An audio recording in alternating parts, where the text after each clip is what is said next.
ഇന്ന് ഞങ്ങളുടെ 5th എപ്പിസോഡാ. എത്രാമത്തെ എപ്പിസോഡ് നമ്മള് എന്താ ഓണം സീരീസിന് ഇല്ലയോ?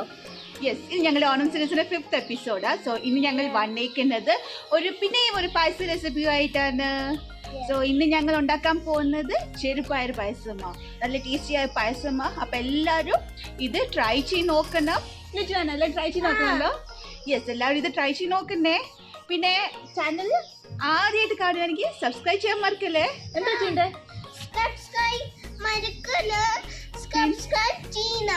യെസ്, സബ്സ്ക്രൈബ് ചെയ്യുക. പിന്നെ തൊട്ടടുത്തുള്ള ബെല്ലൈക്കൻ എനേബിൾ ചെയ്യണം കേട്ടോ. എന്നാലേ നിങ്ങൾക്ക് എൻ്റെ പുതിയ വീഡിയോസിലേക്ക് നോട്ടിഫിക്കേഷൻ വരത്തുള്ളൂ. പിന്നെ 4 എപ്പിസോഡ്സ് ഇതുവരെ കണ്ടിട്ടില്ലെങ്കിൽ ഷുവറായിട്ട് ഞാൻ ലിങ്ക് താഴെ ഡിസ്ക്രിപ്ഷനിൽ കൊടുക്കുന്നതായിരിക്കും. നിങ്ങൾക്ക് അവിടെ പോയി കാണാവുന്നതാണ്. ഞങ്ങൾ വെറൈറ്റി പായസം, രസം, പിന്നെ പുളിശ്ശേരി എല്ലാം ഉണ്ടാക്കിയിട്ടുണ്ട്. അപ്പം എല്ലാവരും അത് പോയി ഷുവറായിട്ട് നോക്കുക. അപ്പൊ ഇന്നത്തെ റെസിപ്പിയിലോട്ട് പോകാൻ ഡയറക്റ്റ് ആയിട്ട് പണം കൊണ്ടാ കഴിഞ്ഞോ? പായസം ഉണ്ടാക്കാം. സോ നിങ്ങൾ റെഡിയാണോ? ഞങ്ങൾ റെഡിയാ.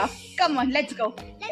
ആദ്യമേ നമുക്ക് ഈ ചെറുപയർ ഒന്ന് വറുത്തെടുക്കണം. സോ ഞാൻ ഇവിടെ 1 കപ്പ് മൂങ് ദാൽ, നമുക്ക് മോസ്റ്റ്ലി മൂങ് ദാൽ പറയും.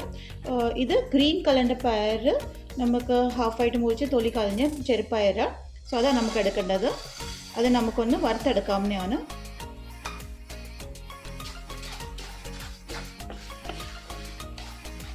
അപ്പം മൂങ് ദാൽ ഇവിടെ വറുത്തെടുത്തിട്ടുണ്ട്. ഇത് സ്ലൈറ്റ്ലി കളറൊക്കെ ചേഞ്ച് ആവാൻ തുടങ്ങിയിട്ടുണ്ട്.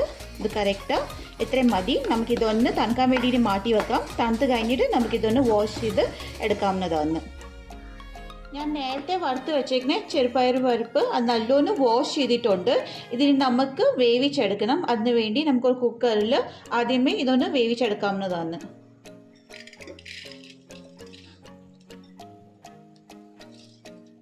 ഇത് ഓൾമോസ്റ്റ് 1 കപ്പായിരുന്നു. സോ നമുക്ക് അതിനകത്തോട്ട് 2 കപ്പ് വെള്ളം കൂടെ ഒഴിക്കാം.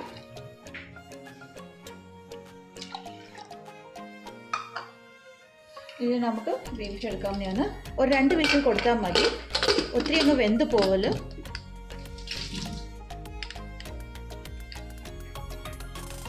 ഇതെൻ്റെ കുക്കർ ഇവിടെ വെച്ചിട്ടുണ്ട്.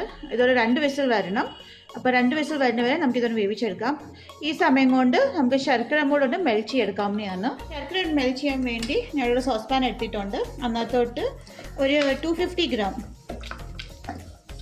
ഗ്രാം ശർക്കര നമുക്കൊന്ന് മെൽറ്റ് ചെയ്തെടുക്കാവുന്നതാണ്.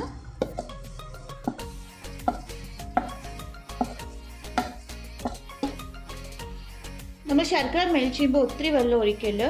ജസ്റ്റ് ഇച്ചിരി വെള്ളമേ ഒഴിക്കാവുള്ളൂ. ഒത്തിരി വെള്ളം ഒഴിച്ച് പിന്നെ നമുക്കത് പറ്റിച്ചെടുക്കുമ്പോൾ കൂടുതൽ നേരം ഇട്ട് വേവിക്കേണ്ടി വരും. സോ ഇച്ചിരി വെള്ളം ഞാനിവിടെ ഓൾമോസ്റ്റ് ഒരു 1/4 കപ്പ് വെള്ളം എടുത്തിട്ടുണ്ട്. സോ നമുക്ക് അതും കൂടെ ഒഴിച്ചിട്ട് നമുക്കിതൊന്ന് മെൽറ്റ് ചെയ്തെടുക്കാൻ വേണം. പിന്നെ ശർക്കര നമുക്ക് നല്ലോണം മെൽറ്റാക്കി എടുക്കണം. എൻ്റെ ശർക്കര ഇപ്പോൾ നല്ലോണം മെൽറ്റായിട്ടുണ്ട്. ഇത് നമുക്കൊന്ന് സൈഡിൽ വെക്കാം. ഇനി നമുക്ക് കുറച്ച് ചുക്കും ഏലക്കയൊക്കെ ഒന്ന് പൊടിച്ചെടുക്കാം. അത് ഞാൻ ഇവിടെ ചെറിയ ജാർ എടുത്തിട്ടുണ്ട്. ഇത്രയും ചുക്ക ഞാൻ ഇവിടെ എടുത്തേക്കുന്നത്. ഈ ചെറിയ പീസിൻ്റെ 3 ക്വാണ്ടിറ്റി ഇവിടെ എടുത്തിട്ടുണ്ട്. നിങ്ങൾക്ക് ഇത്രയും ചുക്ക് എടുക്കാവുന്നതാണ്. ഇത് നമുക്ക് ആദ്യം ജാറിനകത്തോട്ട്, അടുത്തതായിട്ട് ഞാൻ അതിനകത്തോട്ട് 5 ഏലക്ക ഇട്ട് കൊടുക്കുന്നുണ്ട്. പിന്നെ ഒരു 1/2 ടീസ്പൂൺ ജീരകം കൂടി ഇട്ട് കൊടുക്കാം. ഇത് നമുക്ക് പെട്ടെന്നൊന്ന് പൊടിഞ്ഞ് കിട്ടാൻ വേണ്ടി ഞാനിവിടെ കുറച്ച് പഞ്ചസാര ഇടുന്നുണ്ട്. ഓൾമോസ്റ്റ് ഒരു 1 ടീസ്പൂൺ പഞ്ചസാര ഞാൻ ഇവിടെ ഇട്ടിട്ടുണ്ട്. സോ നമുക്ക് ഏലക്കയും ചുക്കൊക്കെ പെട്ടെന്ന് പൊടിഞ്ഞ് കിട്ടും പഞ്ചസാര ഇട്ട് കഴിഞ്ഞാൽ. അതും കൂടിയിട്ട് നമുക്കൊന്ന് നല്ലോണം പൊടിച്ചിട്ട് കൊണ്ടുവരാവുന്നതാണ്. ഇതെൻ്റെ ഞാൻ ഇവിടെ നല്ലോണം ഇത് പൊടിച്ചെടുത്തുകൊണ്ട് വന്നിട്ടുണ്ട്. സോ ഇതിനെ നമുക്കൊന്ന് സൈഡിൽ വെക്കാം. എന്നിട്ട് നമുക്ക് പായസം ഉണ്ടാക്കാനായിട്ട് തുടങ്ങാം. അപ്പോൾ നമുക്ക് പായസം ഉണ്ടാക്കാൻ തുടങ്ങാം. ആദ്യമായിട്ട് നമ്മളുടെ പാത്രം ഒന്ന് ചൂടായി വരുമ്പോഴത്തേക്ക് അതിനകത്തോട്ട് ഞാൻ ഇവിടെ 2 ടേബിൾ സ്പൂണ് നെയ്യ് ഒഴിക്കുന്നത്.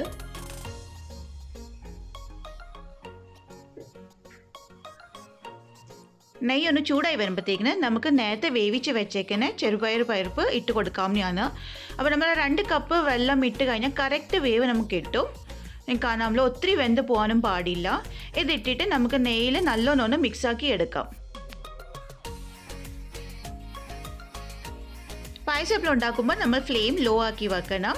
ഇനി അടുത്തതായിട്ട് നമ്മൾ ശർക്കര പാനി ഇട്ട് കൊടുക്കാം. അതൊന്ന് സ്ട്രെയിനറിൽ സ്ട്രെയിൻ ചെയ്തിട്ട് വേണം നമുക്ക് ഇതിനകത്തോട്ട് ഇടേണ്ടത്.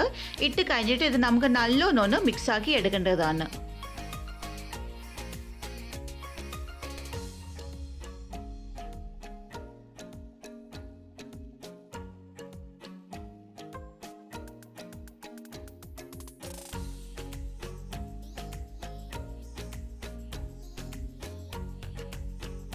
ഇപ്പോൾ ഞാൻ നല്ലോണം ശർക്കര മിക്സ് ആക്കിയിട്ടുണ്ട്.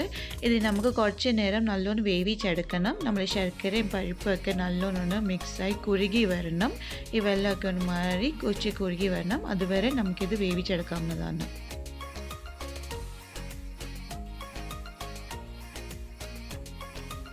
ഇതിപ്പോൾ ശർക്കരയും പരിപ്പെല്ലാം നല്ലോണം കുറുകി വന്നിട്ടുണ്ട്. ഈ സമയത്ത് തേങ്ങാപ്പാൽ, രണ്ടാം പാലാണ് ഞാനിവിടെ ഒഴിക്കുന്നത്.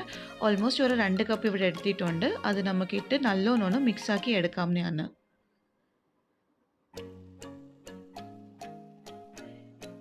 ഇത് ഇനിയും ഇച്ചിരി കുറുകി കിട്ടണം. നമുക്ക് ഈ രണ്ടാം പാലും ശർക്കരയെല്ലാം കൂടി നല്ല മിക്സായിട്ട് ചെറുതായിട്ട് നമുക്കൊന്ന് കുറുകി വരണം.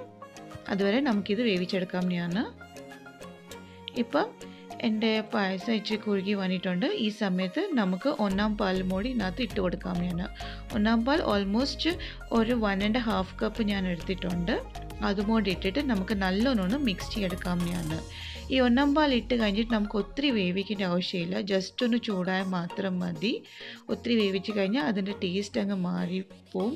അപ്പോൾ നമുക്ക് നല്ലൊരു ടേസ്റ്റി പായസം കിട്ടത്തില്ല. അതുകൊണ്ട് ജസ്റ്റ് 1 മിനിറ്റ് ഇതൊന്ന് മിക്സ് ആക്കി കിട്ടിയാൽ മാത്രം മതി. അടുത്തതായിട്ട് നമ്മൾ നേരത്തെ പൊടിച്ച് വച്ചേക്കുന്ന പൊടിമോട് ഇതിനകത്തോട്ട് ഒന്ന് സ്ട്രെയിൻ ചെയ്യിടാം. സ്ട്രെയിൻ ചെയ്യുന്നതെന്ന് വെച്ചാൽ വലിയ പൊടിയൊക്കെ ഉണ്ടെങ്കിൽ അതൊന്ന് മാറി കിട്ടാൻ വേണ്ടി നമുക്ക് നല്ല നൈസായിട്ട് പൗഡർ വേണം. അപ്പം നമ്മളിങ്ങനെ സ്ട്രെയിൻ ചെയ്തിടുമ്പോഴത്തേക്കിന് ആ വലിയ പീസ് എന്തെങ്കിലും ഉണ്ടെങ്കിൽ അത് പായസത്തിലോട്ട് വരത്തില്ല. ഇതിന് നമുക്ക് ഈ ചുക്കും ഏലക്കയുടെയൊക്കെ പൊടി നമുക്കിതിനകത്തോട്ട് നല്ലോണം മിക്സാക്കി എടുക്കാവുന്നതാണ്. ഈ പായസത്തിൽ നമുക്ക് മധുരം പോരാങ്കിൽ ഇച്ചിരി കൂടി നമുക്ക് പഞ്ചസാര ഇട്ട് കൊടുക്കാം. ഇനി ശർക്കര ഇടേണ്ട ആവശ്യമില്ല, പഞ്ചസാര ഇട്ടാൽ മാത്രം മതി. ഇത് നമുക്ക് സൈഡിൽ വെക്കാം. അടുത്തതായിട്ട് ഞാനിവിടെ ഒരു പാൻ എടുത്തിട്ടുണ്ട്. അതിനകത്തോട്ട് നമുക്ക് കുറച്ച് നെയ്യ് ഒഴിച്ച് കൊടുക്കാം. ഓൾമോസ്റ്റ് ഒരു 2 ടേബിൾ സ്പൂൺ നെയ്യ് ഞാനിവിടെ എടുക്കുന്നുണ്ട്. ഇത് ഒന്ന് ചൂടായി വരണം. അപ്പോൾ എൻ്റെ നെയ്യ് ചൂടായി വന്നിട്ടുണ്ട്. ഈ സമയത്ത് നമുക്ക് തേങ്ങാക്കൊത്ത് ഇട്ട് കൊടുക്കാം. ചെറുതായിട്ട് ഞാനിവിടെ അരിഞ്ഞെടുത്തിട്ടുണ്ട്. ഇതിട്ടിട്ട് നമുക്കിതൊന്ന് ഫ്രൈ ചെയ്തെടുക്കേണ്ടതാണ്. നെയ്ക്കകത്ത് നമ്മൾ ഈ തേങ്ങാക്കൊത്ത് ഫ്രൈ ചെയ്യുമ്പോൾ നല്ല ടേസ്റ്റ് ആയിരിക്കും. സോ നമുക്കിതൊന്ന് ഫ്രൈ ചെയ്തെടുക്കാം. അപ്പോൾ ഓൾമോസ്റ്റ് എൻ്റെ ഫ്രൈ ആയി വന്നിട്ടുണ്ട്. ഈ സമയത്ത് നമുക്ക് കാഷ്യൂ നട്ടും കൂടി ഇട്ട് കൊടുക്കാം.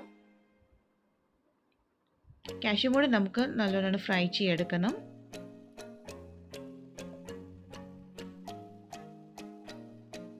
സോ കാഷ്യൂ ഒന്ന് പകുതി ആകുമ്പോഴത്തേക്കിന് അതിനകത്തോട്ട് നമുക്ക് ഗ്രേപ്സും കൂടി ഇട്ട് കൊടുക്കാം. അപ്പം കാഷ്യൂവും കോക്കനട്ടും ഗ്രേപ്സും എല്ലാം കൂടി നമുക്ക് ഒരുമിച്ച് ഫ്രൈ ആയി കിട്ടും. സോ ഈ ഗ്രേപ്സും കാഷ്യൂ ഒക്കെ ഒന്ന് ഫ്രൈ ആവുന്ന വരെ നമുക്കിതൊന്ന് ഇളക്കി കൊടുക്കാവുന്നതാണ്. നട്ട്സും തേങ്ങാക്കൊത്തൊക്കെ നല്ലോണം ഫ്രൈ ആയി വന്നിട്ടുണ്ട്. ഇതിനി നമുക്ക് ഡയറക്റ്റ് പായസത്തിലോട്ട് ഒഴിച്ചു കൊടുക്കാം.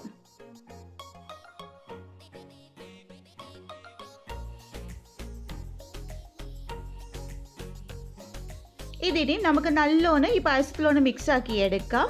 അപ്പം ചെറുപയർ പായസം ഇവിടെ റെഡി ആയിട്ടുണ്ട്. എല്ലാവരും ഈ ഓണത്തിന് ഇതൊന്ന് ട്രൈ ചെയ്ത് നോക്കണം. എൻ്റെ ഫീഡ്ബാക്ക് എൻ്റെ കമൻറ്റ് സെക്ഷനിൽ ഷെയർ ആയിട്ട് അറിയിക്കുന്നത്.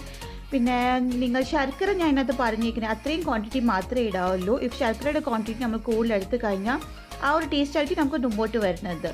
ഇഫ് നിങ്ങൾക്ക് മധുരം കൂടുതൽ വേണമെങ്കിൽ പഞ്ചസാര ഇട്ട് കൊടുക്കാവുന്നതാണ്. അപ്പോൾ എല്ലാവരും ഇത് ട്രൈ ചെയ്ത് നോക്കുക. പിന്നെ ആദ്യമായിട്ട് എൻ്റെ വീഡിയോ കാണുവാണെങ്കിൽ എൻ്റെ ചാനൽ ഒന്ന് സബ്സ്ക്രൈബ് ചെയ്യാൻ മറക്കല്ലേ. തൊട്ടടുത്തുള്ള ബെല്ലൈക്കൺ എനേബിൾ ചെയ്യുക. എന്നാൽ പുതിയ വീഡിയോസിലേക്ക് നോട്ടിഫിക്കേഷൻ വരത്തുള്ളൂ. അപ്പോൾ എല്ലാവരും ഇത് ട്രൈ ചെയ്ത് നോക്കുക. ഇനിയും ഞാൻ അടുത്ത ഒരു വിഭവമായിട്ട് വരുന്നതായിരിക്കും, സദ്യയുടെ വിഭവമായിട്ട് വരുന്നതായിരിക്കും. അതുവരെ thank you for watching. Take care. By.